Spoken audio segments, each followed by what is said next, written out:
Just giving an update on some of the new things that have been happening on the Qubit borrow and lending platform on the Binance Smart Chain. So over the last few while, there's been some developments in the background, and from following the requests on the Telegram group. So there's a Telegram group where people are putting in what they want and asking why the price is going up or why it's going down, or can they do this, can they do that. There is a lot of work happening on in the background. They've got the little update tab up here, which tells you some of the things that they're doing. Some of the stuff I don't even understand what it means. You can click on that, have a read for yourself up there. So the new things that have happened: one, they've added in the Clayton Network. Not something I've ever used, not something I've got any money in, but woohoo!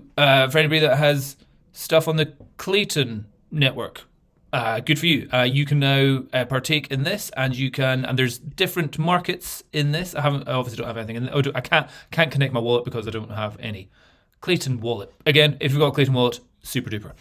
What they have also changed on this, so the other thing that I've got here, I think this was all here. The circulating supply and the total value lock was there before, but the new bits here is all down in the dashboard here. So at the moment, okay, we're getting fantastic amounts of APR on the BNB. 40% APR on BNB at the moment, which is good. But they've also added recently Bunny. So anybody that had the Bunny token from Pancake Bunny, they can now put that here as for collateral, and you can be making, hold on, what have I just done? You can be making a large interest on it. At the moment, I'm using the mouse the wrong way.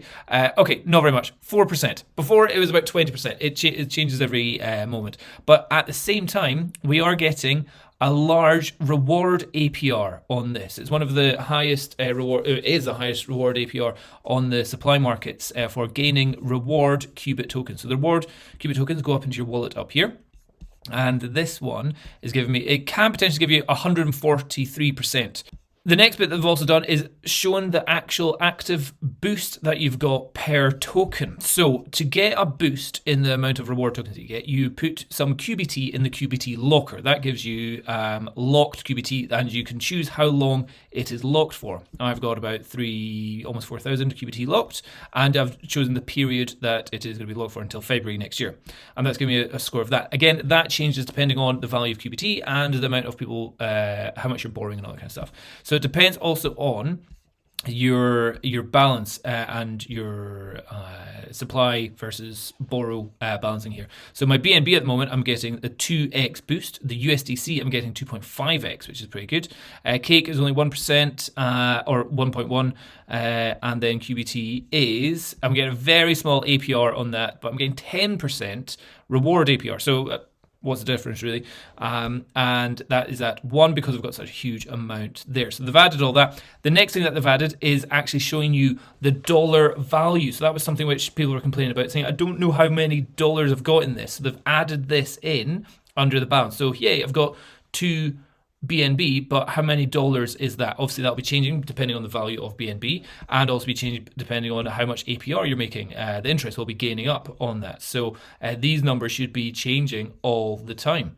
So that's been quite useful having that. And additionally, they've put that also onto the borrow markets as well. So on the borrow markets, you can see I've got a boost of 2.5x, 2.4x. You can see my dollar values there, and the potential how high it can go. So I'm at the max of that. Also, they've added in the percentage limit of your borrowing that you're allowed. So they've added lots of things. This is what I'm really, really appreciating just now. So they've added the percentage borrow. So I'm at 32% of my borrowing limit for my BUSD and at 26% of my limit for USDC.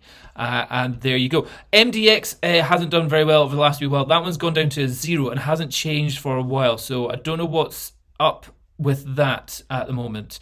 If you're borrowing or if you're lending, MDX is getting absolutely 0 reward tokens on that. Maybe is it just because there's such a huge amount? No, there was only 62,000 of it going on. So don't know what's going on with that one. That one's not giving any reward tokens on there. But there you go. That's been the updates going on. Clayton Network, and a lot more stats for you to look at whenever you're placing your money, and so you know where your money is going in and out and how close you are to your limits of all that kind of stuff. So there you go. That's what's been happening on the Qubit platform over the last wee while. And as I said, there are more things coming on, things which I don't understand. X collateral, don't understand that one. XLP, have a read of it, don't understand how it works. seems like magic. And then Bunny, well, that one has been done. And then the rest is all just the kind of minor stat stuff that's quite useful for people whenever they're trying to figure out what they're doing. There you go. I hope it helps.